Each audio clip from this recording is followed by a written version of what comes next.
الله من الشيطان الرجيم. بسم الله الرحمن الرحيم.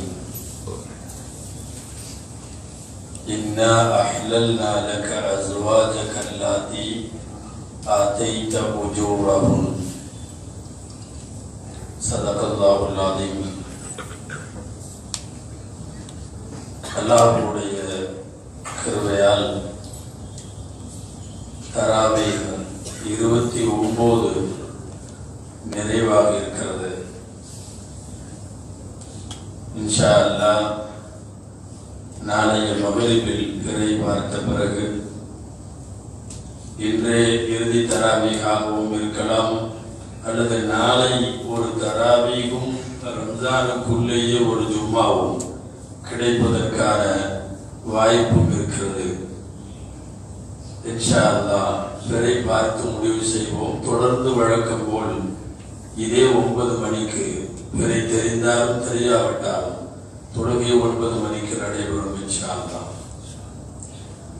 ஒவ்வொரு நாட்களும் இங்கே தராவீஹுக்கு பிறகு செய்யப்பட்ட பயான்கள் அன்றைக்கு ஓதப்படக்கூடிய ஏதாவது வசனங்களில் இருந்து ஒரு வசனத்தை எடுத்து அதனுடைய பொருள் விளக்கம் என்றுதான் இங்கே பயான்கள் நடைபெற்றது.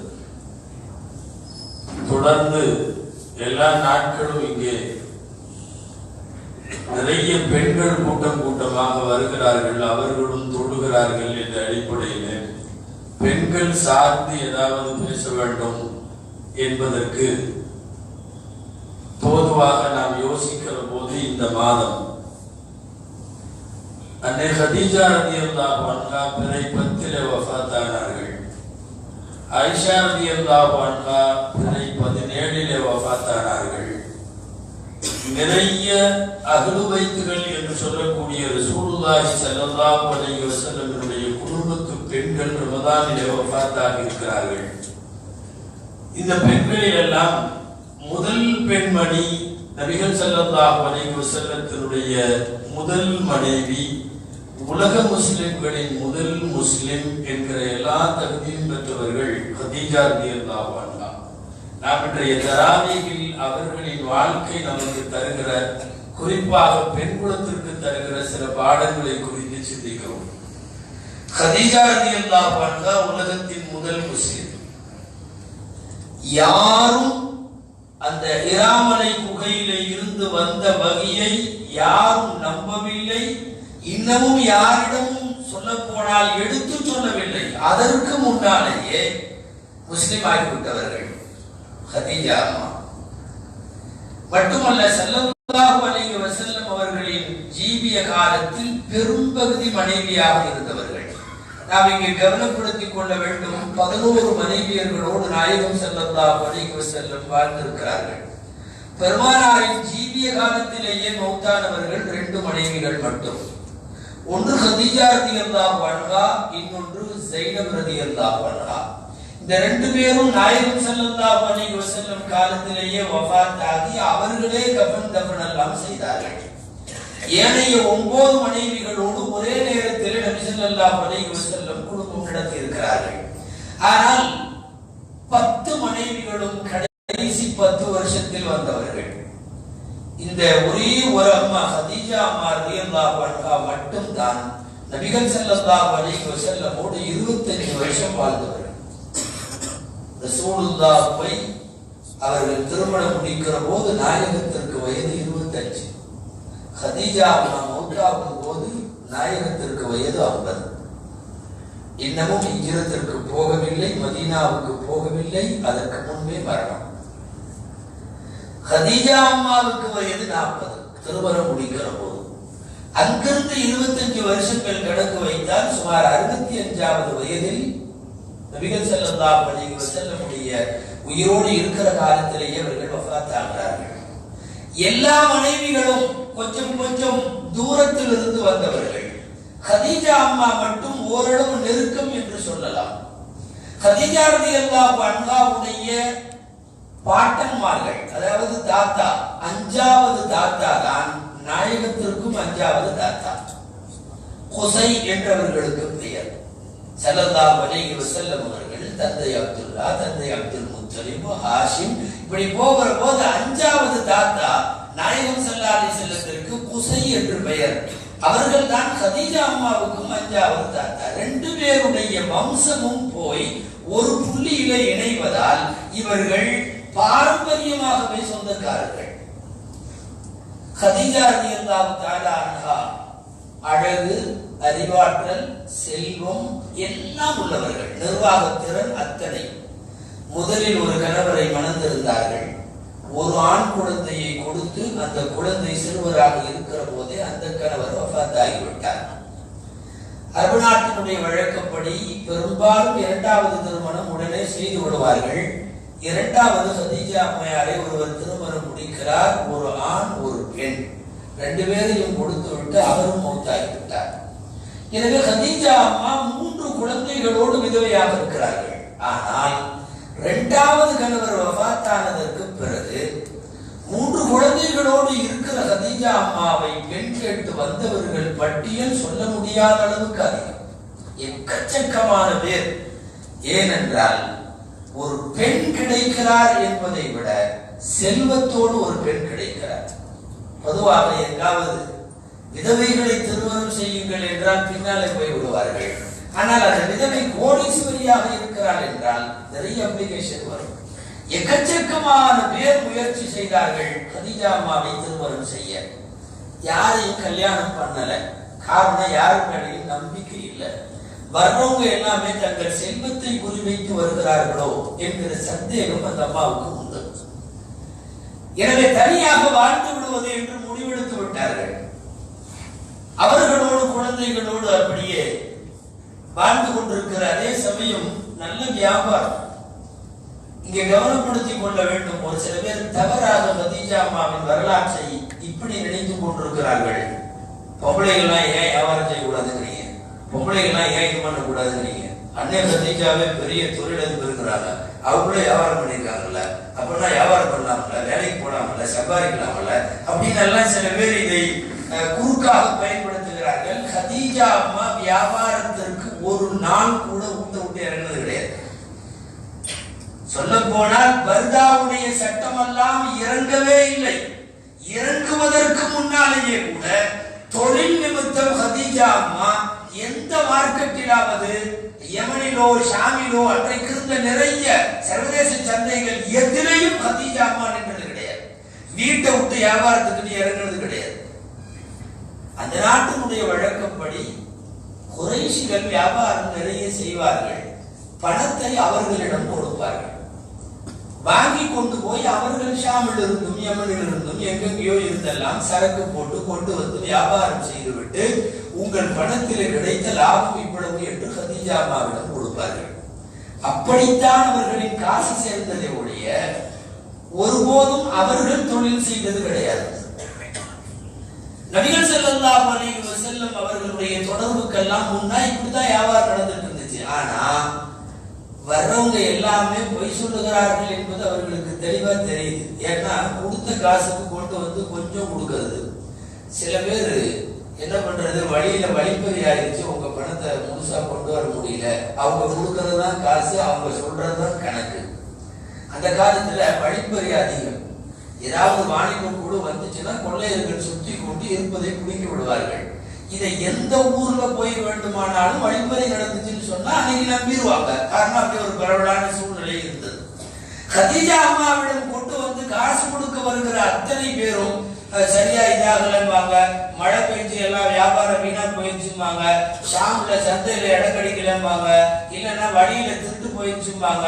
எதையாவது சொல்லி கதீஜா அம்மாவின் காசு களவாடப்படுகிறது என்பதை மாத்திரம் புரிந்து கொண்ட அந்த நேரத்தில் தான் 4 பேர் போய் சொல்லுகிறார்கள், நம்பிக்கைக்குரிய ஒருவர் உங்கள் ஊரில் இருக்கிறார், முகம்மது என்றவருக்கு பெயர். 10 வயசுல இருந்து அவங்க தகப்பனார்கள் அவங்க தந்தையர்கள் கூட போய் போய் தொழிலெல்லாம் அவருக்கு தெரியும். நீங்க உங்க காசை யார்கிட்டையும் கொடுக்காம அவர்கிட்ட கொடுத்தீங்கன்னா மிகச்சிறப்பான முறையில அவர் உங்களுக்கு வியாபாரம் செஞ்சு கொடுப்பாரு. நீங்க ஏன் அவரை பயன்படுத்திக்க கூடாது? இந்த ஊர்ல அவருக்கு அமீன் பேர் இருக்குது. அமீன்னா நம்பிக்கையாளர்னு அர்த்தம். சாதுக்குன்னு ஒரு பட்டம் வாங்கியிருக்காரு. சாதுக்குன்னா உண்மையாளர்னு அர்த்தம். நீங்க ஏன் அவரை யூஸ் பண்ணிக்கலாம்னு சொல்றாங்க. கதீஜா ரலியல்லாஹு அன்ஹா சரி அப்படி செய்யலாமேன்னு சொல்லி தங்களுடைய ஒரு அசிஸ்டன்ட் ரேஞ்சில் தங்களுக்கு இருந்த மைசரா என்பவரை அனுப்பி வைக்கிறார்கள். மைசரா கதீஜா அம்மாவினுடைய காசு பணம் இந்த விவகாரங்களை எல்லாம் கவனித்துக் கொள்ளுகிற மைசரா ஒரு சேவகர், அவரை அனுப்பி வைக்கிறார்கள். அவர் போறார். நாயகம் ஸல்லல்லாஹு அலைஹி வஸல்லம் போய் கதீஜா அம்மாவினுடைய எக்கச்சக்கமான திர்ஹம் தீனார்களை எடுத்துக்கொண்டு வியாபாரத்திற்கு அவர் உங்களை அனுப்ப ஆசைப்படுகிறார். நீங்க வியாபாரம் எடுத்துட்டு போய் வியாபாரம் செய்து விட்டு வந்து லாபத்தை கொடுக்கவும் அதிலிருந்து உங்களுக்கு ஒரு தொகையை எடுத்துக்கொள்ளவும் சம்மதிக்கிறீர்களா அப்படின்னு எல்லாம் கேட்ட பிறகுதான் மைசரா வந்ததற்கு பிறகு யோசித்து சொல்கிறேன் என்றார்கள். யோசனை என்றால் எப்போதும் அபூ தாலிப் அவர்களிடம் யோசனை கேட்பார்கள் என்று சொல்லார்கள். ஒரு நல்ல ஆலோசகர் அவர். அபூ தாலிப் அவர்கள் சரி என்று சொன்னார்கள். அதற்கு பிறகு மைசராவை கூப்பிட்டு 2 நிபந்தனை.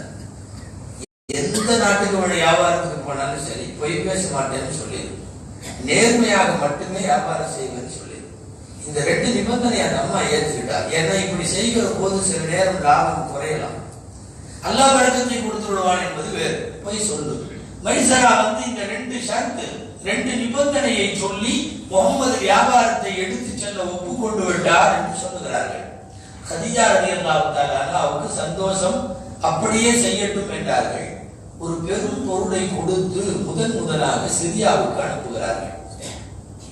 ரசூல்கிட்ட மட்டும் காசு கொடுத்து அனுப்பல, கூட மைசராவை அனுப்பி வைக்கிறார்கள். இந்த மைசரா கூட போறார். மைசரா பெண் பேர் மாதிரி இருக்கு, மைசரா ஆண். மைசராவும் போறார். நபிகள் ஸல்லல்லாஹு அலைஹி வஸல்லம் பிரயாணம் போகிற வழியில் மைசரா எல்லாத்தையுமே வித்தியாசமா பார்க்கிறார். இவரை தூரத்தில் இருந்து முகமதுவாகத்தான் இவர் பார்த்திருக்கிறார். ஆனால் போகிற போக்கில நிறைய அதிசயங்கள் நடக்கிறது. இவருடைய பேச்சு, இவர் நடத்தை, இவருடைய குணம், இவர் யாரையாவது பழகிற விதம் எல்லாமே அற்புதம். இப்படியெல்லாம் ஒரு வியாபாரி இருக்க முடியுமா என்கிற அளவுக்கு மைசரா சிலிர்த்து போகிறார். எல்லாத்தையும் போய் அந்த அம்மா கதீஜா அம்மாட்ட சொல்லணும் அப்படின்னு இவர் மனசுக்குள்ள முடிவு பண்ணி வச்சிருக்காரு மைசரா. அன்னைக்கே வாட்ஸ்அப் இருந்தா உடனே தட்டிருப்பாரு.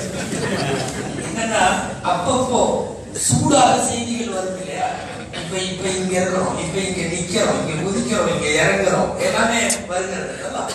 அப்போ பூராத்தையும் அவர் கனெக்ட் பண்ணிட்டே வர்றார் மைசரா, இவர் சம்பந்தப்பட்ட எல்லா செய்தியும். ஒரு குழுவா போயிருந்தாங்க இவங்க 2 பேரும். வேற சில வியாபாரிகள்லாம் அவங்க வர்றாங்க. அதுக்கு காஃபிலான்னு சொல்லுவாங்க, வணிக குழு. நல்ல உச்சி வெயில், வண்டியில போக முடியல, அதாவது வாகனத்துல ஒட்டகத்துல போக முடியல, இறங்கி தங்கலான்னு முடிவு பண்ணாங்க.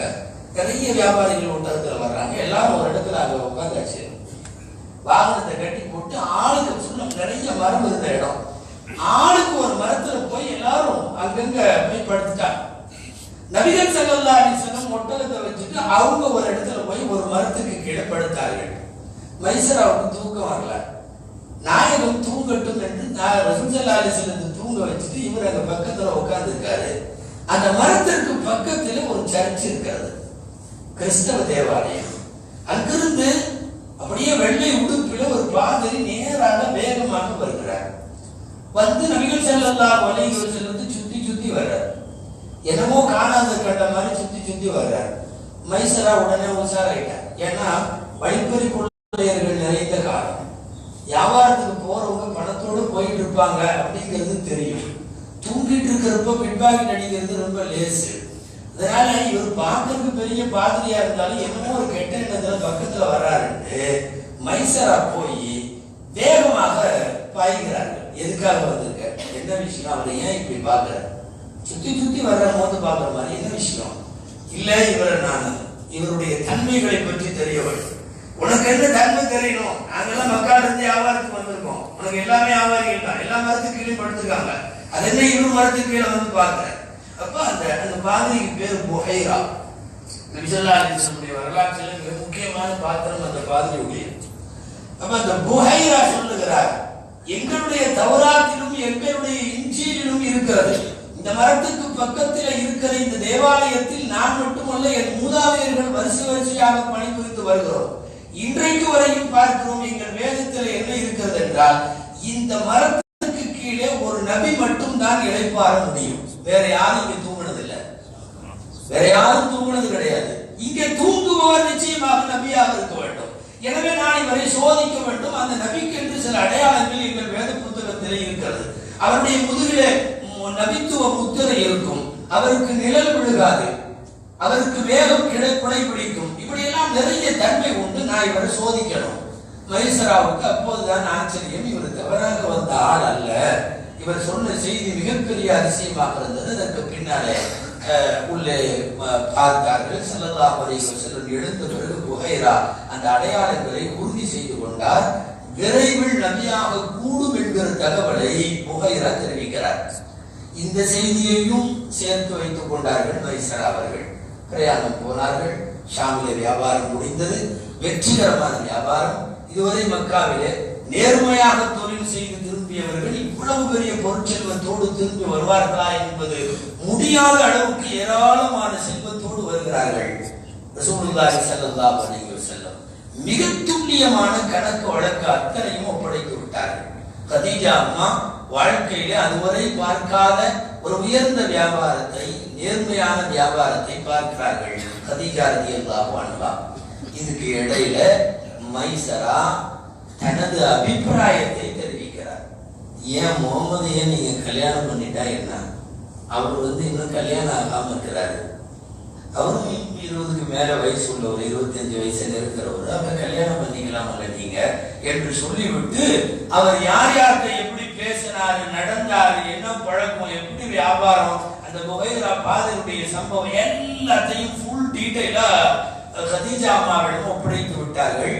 நீண்ட காலத்திற்கு பிறகு தனக்கு மிகச்சரியான ஒரு துணை கிடைத்திருப்பதாக உணர்கிறார்கள் கதீஜா ரலியல்லாஹு அன்ஹா. சரி, அப்ப அவர் கல்யாணம் பண்ணிக்கிறதுக்கு சம்மதமானு கேட்போம். பொதுவாகவே மாப்பிள்ளை வீட்டுல இருந்து பொண்ணு வீட்டுக்கு போவாங்க. நாயகத்திற்கு மட்டும் பொண்ணு வீட்டுல இருந்து மாப்பிள்ளை வீட்டுக்கு வந்தாங்க. எல்லாமே நாயக வாழ்க்கையில் அதிசயம் தான். அப்போ கதீஜா அம்மா சொந்தக்கார பொம்பளைகள்ல இந்த பொண்ணு மாப்பிள்ளை விஷயத்தை பேசுறதுக்குன்னு ஃபேமஸான ஒரு பொம்பளை இருக்கு. பொதுவா ஒவ்வொரு குடும்பத்திலையும் அப்படி சில பொம்பளை இருப்பாங்க. இந்த சம்மதம் பேசுறதுல ரொம்ப எக்ஸ்பர்ட்டுங்க. அது போய் அந்த விஷயத்தை வாங்குறதுலையும், போட்டு வாங்குறதுலையும், உருட்டுறதுலையும், விரட்டுறதுலையும் ஒவ்வொரு இடத்துலையும் அப்படி இருப்பாங்க. அந்த மாதிரி நஃபீஸான ஒரு அம்மா இருக்கு. அந்த அம்மா இதுல பயங்கரமான திறமை. எதுலன்னா சம்மதிக்கலைன்னாலும் சம்மதிக்க வச்சிருவோம். அந்த மாதிரி ஒரு திறமை. நஃபீஸாவை கூப்பிட்டு கதீஜா அம்மா சொல்லுகிறார்கள், என்னன்னு போய் பேசி பாருங்க முகம்மதுட்ட. இதுவரையும் அவருக்கும் அப்படி ஒரு நோக்கம் இருப்பதாக தெரியல. எனக்கும் மைசரா தகவல்களை சொல்லுகிற வரைக்கும் எனக்கும் அப்படி ஒரு நோக்கம் இல்லை. இருந்தாலும் பரவாயில்ல, நீங்க போய் பேசுங்க. இந்த நஃபீஸா அம்மா ஒரு முடிவோடு கிளம்பி வந்துச்சு. யாரிடம்? நபிகள் ஸல்லல்லாஹு அலைஹி வஸல்லம். நேரடியா அம்மா என்ன கல்யாணம் பண்ணலையா அப்படின்னு ஆரம்பிக்குது. கதீஜா அம்மானெல்லாம் ஆரம்பிக்கல. பொதுவா நீங்க ஏன் இன்னும் கல்யாணம் பண்ணக்கூடாதுன்னு ஆரம்பிக்குது. அபூ தாலிப் வீட்டுக்கு போகிறது. அங்கதான் அவங்கதான் முக்கியமான கார்டியன் அப்படிங்கிறது தெரியும். அங்க எல்லாம் பேசுகிறது. அப்போ பேசுகிற போது பேச்சோட பேச்சா கதீஜா அம்மாவை கட்டிக்கலாமல்ல, அவங்களும் விருப்பப்படுறாங்க. அவர்கள் ஏற்கனவே 2 கணவரோடு வாழ்ந்திருக்கிறார்கள். ஒரு கணவரிடத்தில் ஒரு ஆண் குழந்தை, 2வது கணவரிடத்தில் ஒரு ஆணும் பெண்ணும். அதற்கு பிறகு நீண்ட நாட்களாக நிறைய பேர் பேசியும் கூட அவங்க இது பண்ணல. நல்லா விவரத்தை எடுத்து சொல்ல அபூ தாலிப் அவர்கள் அனுமதியோடு நாயகம் ஸல்லல்லாஹு அலைஹி வஸல்லம் இசைந்து விட்டார்கள். இசைந்து விட்டதற்கு பிறகு ரசூல் ஸல்லல்லாஹு அலைஹி வஸல்லம் வயது 25, அந்த அம்மாவுடைய வயது 40. அந்த காலத்தினுடைய முறை பிரகாரம், ஏன்னா நிக்கா, குத்துபா, துவா அதெல்லாம் ஒண்ணும் கிடையாது. அப்போ ஒண்ணுமில்ல, எல்லாரும் கூடுவாங்க. மாப்பிள்ளை வீட்டு சார்பா ஒருத்தர் எந்திரிச்சு மாப்பிள்ளையை பத்தி கொஞ்ச நேரம் பேசுவாரு. பொண்ணு வீட்டு சார்பா கொஞ்ச நேரம் பொண்ணை பத்தி பேசுவாரு. அப்போ பொண்ணு வீட்டு சார்பா வரக்கத்துக்கு நோஃபர்னு சொல்லி கதீஜா அம்மாவுக்கு உறவு முறை வேணும். நிறைய வேதங்களை எல்லாம் கற்ற பாதிரி அவர் முஸ்லீம் ஆகி விடுவார். ரசூலுல்லாஹ் பின்னாடி சந்திப்பார். அப்ப அவர் எந்திரிச்சு எங்க பொண்ணுலாம் இப்படின்னு சொல்லி கதீஜா அம்மாவின் குணநலன்களை சொல்ல, அபூ தாலிப் எந்திரிச்சு மாப்பிள்ளையை பத்தி சொல்ல, அந்த சபையில திருமணம் முடிந்து விட்டது. மிக அற்புதமான வாழ்க்கை தொடங்குகிறது. நினைவில் கொள்ள வேண்டும், 7 மக்கள் நாயகத்திற்கு 6 மக்களை பெற்ற ஒரே தாய் கதீஜா ரலியல்லாஹு அன்ஹா. ஃபர்ஸ்ட் காசிம். இந்த காசிமை வைத்துத்தான் நாயகத்திற்கு அபுல் காசிம், காசிமுடைய தந்தை அபுல் காசிம்னு ஒரு பேரே அவருக்கு வந்துச்சு. யார்? ஸல்லல்லாஹு அலைஹி வஸல்லம். இரண்டாவது பேர் அப்துல்லா. அதுக்கப்புறம் வரிசையாக 4 பெண் பிள்ளைகள், ஜைனபு ரலியல்லாஹு அன்ஹா, ருக்கையா ரலியல்லாஹு அன்ஹா, உம்மு குல்சூம் ரலியல்லாஹு அன்ஹா, கடைசி சின்ன பிள்ளை ஃபாத்திமா ரலியல்லாஹு அன்ஹா. அவருடைய அந்த தொடர்லையும் கடைசி அவங்க தான். இப்ப இந்த 6 குழந்தைகளுக்கும் தாய் யாருன்னா கதீஜா ரலியல்லாஹு அன்ஹா. இந்த ஒரு மனைவியோடு மட்டும்தான் இவ்வளவு குழந்தைகள் மட்டுமல்ல, சுமார் 25 வருஷம் ஒரே மனைவியோடு குடும்பம் நடத்தியிருக்கிறார். எத்தனையோ மனைவியர்களோடு நாயகத்தினுடைய வாழ்க்கை ஹதீஸ்களிலே இருக்கிறது. சின்ன சின்னதா சண்டை, இது பேச்சு, நாயகம் கண்டிச்சது, அவங்க பேசுறது, இதெல்லாம். கதீஜா அம்மாவிடம் மாத்திரம் சச்சரவுகளே இல்லாமல் ஒரு காதல் வாழ்க்கை நபிகளாருக்கும் கதீஜா அம்மாவுக்கும். அப்படி ஒரு இனிமையான ஒரு மனைவி கதீஜா ரலியல்லாஹு தஆலா அன்ஹாவோடு தான் வாழ்க்கையினுடைய பெரும் பயணம். அப்பதான் ஹிராவுக்கு போக ஆரம்பிக்கிறாங்க. அதுக்கப்புறம் பிள்ளைகள் எல்லாம் ஓரளவு பெருசானதுக்கு பிறகு ஹிராவுக்கு போறது, இந்த அம்மா ஹிராவுக்கு போறது, போய் உணவு கொடுக்கறது. உங்களுக்கு தெரியும், இப்போ லேசா இப்பவே ஹிராமலைக்கு போய் ஏற போனீங்கன்னா படாத பாடுபட வேண்டியது இருக்கு. மேலே ஏற முடியல. அந்த கரடு முரடான அன்றைய சூழ்நிலையில கிளம்பி போகிறார்கள். போய் உணவு கொடுத்துட்டு எல்லாம் வர்றாங்க. அப்போதுதான் ஒரு நாள் ஜிப்ரீல் அலைஹிஸ்ஸலாம் அவர்கள் இந்த அம்மா வர்றதை கோயில இருந்து பார்த்து விடுவார்கள். வகி இறங்கி கொண்டிருக்கிறது. ஜிப்ரீல் சொன்ன வார்த்தை எல்லா ஹதீஸ் நூல்ல இருக்குது. ஃபக்ரா அலைக ஸலாம் மின்னி வ மினல்லாஹ். நாயகமே, உங்கள் மனைவி வருகிறார்கள், உங்கள் மனைவி வருகிறார்கள், அவர்களுக்கு எனது சலாமையும் அல்லாஹ்வின் சலாமையும் சொல்லுங்கள். வெறும் ஜிப்ரீல் அலைஹிஸ்ஸலாம் மட்டுமல்ல, அல்லாஹு தஆலாவிடமிருந்து சலாம் வாங்கிய பெண்மணிகள் உலகத்துல மரியம் அம்மாவும் கதீஜா அம்மாவும், இந்த 2 பேர். அப்போ சலாமை சொல்லுங்கள் என்று சொல்லிவிட்டு ஜிப்ரீல் அலைஹிஸ்ஸலாம் போய் விடுவார்கள். அப்போ ஓடாய் ஒரு கணவருக்கு தேய்ந்த சும்மா சும்மா போய் கோவில ஒருத்தர் உட்காந்துட்டு வர்றாருன்னா நம்ம ஒப்படை என்ன சொல்லுவோம் தெரியுமா? ஏதாவது ஆயிடுச்சோ என்னமோ, எங்கேயாவது கூட்டிட்டு போய் ஓதி பார்க்கலாமா, கொஞ்சம் கழுந்து போன மாதிரி தெரியுது, போய் அங்க உட்கார்ந்துக்கிறாரு பாறையில, என்ன நடந்துச்சோ தெரியல. இதுதானே மனைவியர்களுடைய இயல்பு. தன் கணவர் எதையோ தேடுகிறார், அவர் தேடுதல் சரியாகட்டும், அவர் தேடியது அவருக்கு கிடைக்கட்டும் என்று கணவர் எடுக்கிற முடிவில் ஒத்துழைக்கிற அற்புதமான மங்கை கதீஜா ரலியல்லாஹு அன்ஹா. எதிர்பார்த்தபடியே 40 வயசுல வகி வந்த உடனே முதல்ல ஜிப்ரீலை பார்த்துட்டு, முதல்ல ஜிப்ரீலை சொந்த உருவத்திலே பார்த்தார்கள். சொந்த உருவம் எப்படி இருக்கும்? நாயகம் சொல்ற வார்த்தைப்படி வானம் பூமிக்கு இடையில அது மட்டும்தான் தெரியுது. அப்படி ஒரு பயங்கரமான உருவத்தை பார்த்துட்டு அடிச்சு உளுந்து ஓடி வந்து வீட்டுல போர்த்தி விடுன்னு சொன்னாங்க. கதீஜா அம்மா போர்த்தி விட்டுட்டு ஆறுதல் சொல்ல நாயகத்தை மடியிலே படுக்க வைத்துக் கொண்டு மிக அற்புதமாக பேசுகிறார்கள். அல்லாஹ் உங்களை ஒருபோதும் கைவிட மாட்டார், அல்லாஹ் ஒருபோதும் கைவிட மாட்டான். நீங்க யாருக்கும் கெடுதி பண்ணல, நீங்க உறவுகளை 5 வார்த்தை வருகிறார். நான் சொல்றது புகாரினுடைய முதல் பக்கத்திலேயே கதீஜா அம்மா நாயகத்திற்கு சொன்ன ஆறுதல் தான் இடம்பெற்றிருக்கிறது. சஹீஹுல் புகாரியினுடைய முதல் பக்கம். இன்னக லதஸிலுர் ரஹம், நீங்க சொந்தங்களை அனுசரிச்சிருக்கிறீங்க. தஹ்மீலுல் கல், சிரமமானவர்களுடைய சுமைகளை எல்லாம் நீங்க சுமந்திருக்கிறீங்க. தக்ஸிபுல் மஅதூம், இல்லாதவங்களுக்கெல்லாம் நீங்க உதவுறீங்க. இப்படி உண்மை எதுன்னு தெரிஞ்சா அதனுடைய பாதையில தான் நீங்க செலவு பண்ணிருக்கீங்க. இத்தனையும் இருக்கிற உங்களை ஆண்டவன் ஒருபோதும் கைவிட மாட்டான். ஒன்னும் வருத்தப்படாதீங்க, தைரியமா இருங்க. அதாவது வகி வந்துச்சு, அவ்வளவு பெரிய உருவத்தை நான் பார்த்தேன், என்னமோ சொல்றாங்க, என்னமோ இப்படி சத்தம் வருது அப்படின்ட்டு நாம வீட்டுக்கு போனா இதுதான் அங்க எல்லாம் போவேன் யாரும் போய் சொன்னாங்க. எங்கேயாவது நாம போய் பயந்துட்டு வர்றோம் வைங்க, அது ஏதாவது ஒரு அசம்பாவி நடக்குதுன்னு வைங்க, ஒன்னும் வேண்டா பள்ளியாசுக்கு தராதிக்கு வந்திருப்பாரு, நாய் துரத்திருக்கோம், இவரு போயிடுவார் வீட்டுல, இவரு போய் சொல்லுவார் இந்த மாதிரி நாய் துரத்து இதுக்குத்தான் போவேன். இங்க பரவத்தோடு தான் பார்த்தாலும் தராவியா வேற ஏதாவது ஒரு காட்சியை கண்டுவிட்டு வருகிற போது மனைவிகளின் மனோநிலை எப்படி இருக்கும்? உடனடியாக அதை தான் சொல்லுவோம். என்னன்னு இதுக்குதான் போவேனான்னு சொன்னேன், சரி தொலைது, இனிமேல் அதை போவேன். அப்படிதானே பேசுவாங்க மனைவிமார்கள். ஆனா ஆறுதல் இவ்வளவு தூரம் சொல்லிவிட்டு, இது கண்டிப்பா உங்களுக்கு இறைவனிடமிருந்து வந்த ஏதோ செய்தி, வாங்க போய் பழைய வேதங்களை கற்ற எங்களுடைய உறவினர் வரட்டா, அவர் தான் கல்யாணத்துல இருந்து பேசினவர், அவர்கிட்ட போலான்னு கூட்டிட்டு போய் உட்கார வச்சு, உங்களுடைய சிறிய தந்தையின் மகன் முகமது தான் என்னுடைய கணவர் என்னமோ சொல்றாரு, என்னன்னு கேளுங்க அப்படின்னு இவங்க உட்காந்துட்டாங்க.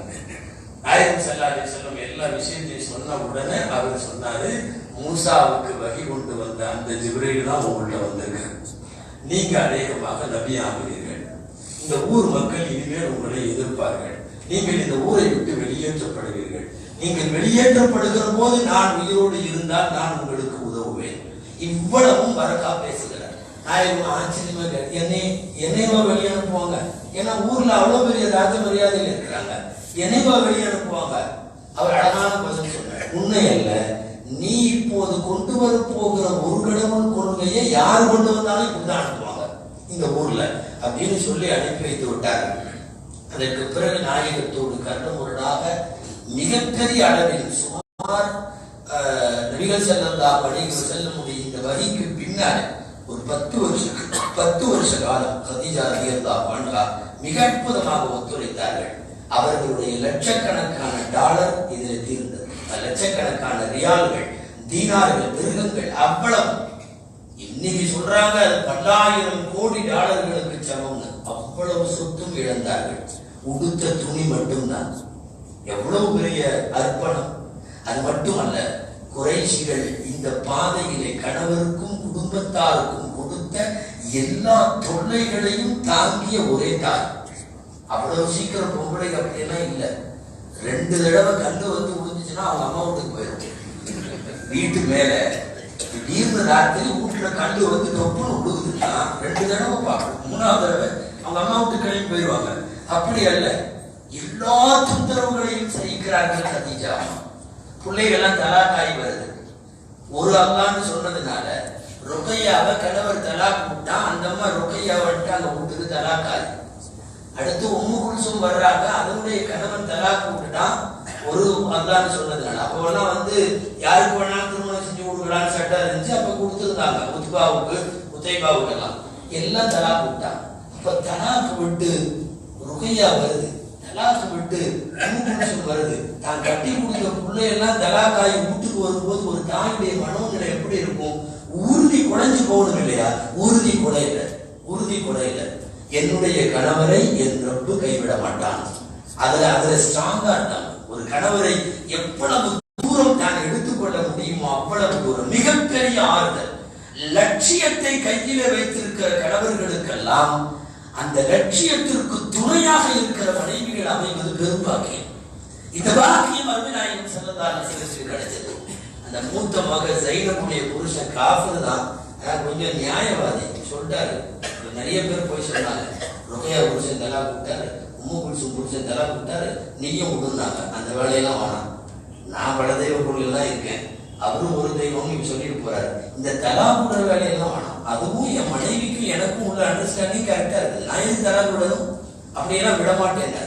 அல்லாஹ் அதனாலேயே பின்னாலே அவருக்கு இஸ்லாமிய வாய்ப்பை கொடுத்தார். பல வருஷம் கழிச்சு அவர்கள் இஸ்லாத்திலே சேர்ந்தார்கள். கதீஜா ரலியல்லாஹு அன்ஹா விஷயத்தில் உலகத்திலே அப்படி ஒரு தாயை பார்ப்பது அரிதி என்கிற அளவுக்கு எக்கச்சக்கமான சிறப்புகள். ஆயிஷா அம்மா சொல்றாங்க, யாரு மேலையும் பொறாமப்பட்டதில்லை, நான் ரோஷப்பட்டதில்லை, ஆனா கதீஜா மேல மட்டும் எனக்கு ரோஷம் உண்டு. காரணம் என்னன்னா, எப்ப பார்த்தாலும் நாயகம் அவர்களையே நினைவு கூறுகிறார்கள்.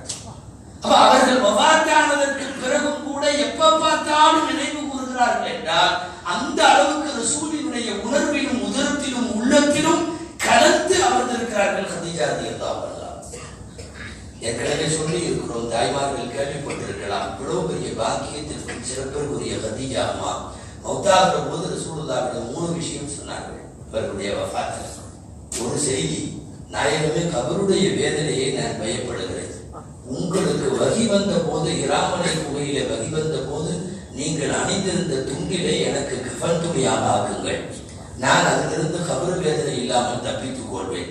நாயகம் கஃன் செய்கிற போது தங்களினுடைய அந்த ஆடையை, வகி வரும்போது உடுத்தி இருந்த அந்த ஆடையை போட்டு கொண்டு போய் ஹுஜூம், அதில் இருக்கிற ஜன்னத்துல் முஅல்லாவிலே அடக்கம் செய்தார்கள். நாயகம் ஸல்லல்லாஹு அலைஹி வஸல்லம் அவர்களாக அடக்கம் செய்தார்கள்.